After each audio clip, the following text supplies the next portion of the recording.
Hello and welcome on this tutorial for this very simple solar energy financial model template.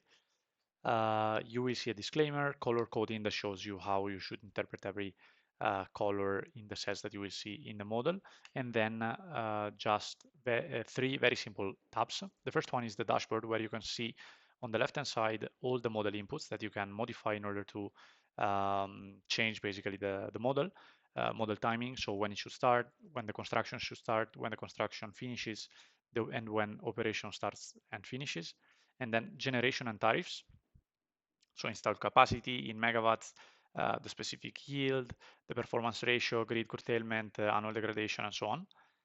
CapEx breakdown, so grid connection, land preparation, developer permitting, and so on. All in terms of 1,000 euros per megawatt, but you can just change it and change it to USD or any other currency that you want. You just update whatever to whatever currency you want, and it works anyway.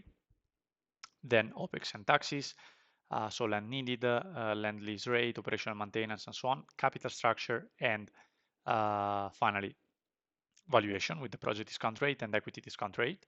Then we have some charts on the right hand side where we can see the net generation in megawatt hour and tariff on the right, so the line.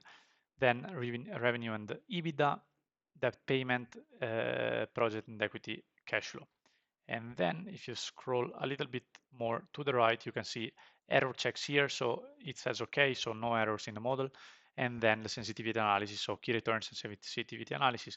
You can see the project IRR, project MVP, and then equity IRR and equity MVP sensitivity analysis based on equity discount rate or project discount rate and the tariff. Then going to the right, you can find the calculations. So how we calculate basically everything in the model. So the annual generation, the revenue, OPEX, CAPEX, taxes, debt, cash balance, unlevered cash flow, and levered cash flow. And then a summary tab where we can find the income statement. So revenue, EBITDA, EBIT, and net income, the balance sheet, and the cash flow statement. And then debt and returns that includes the project-based return, so cash flow, IRR, and net present value, and the same for equity. So equity cash flow, equity IRR, and equity and net present value.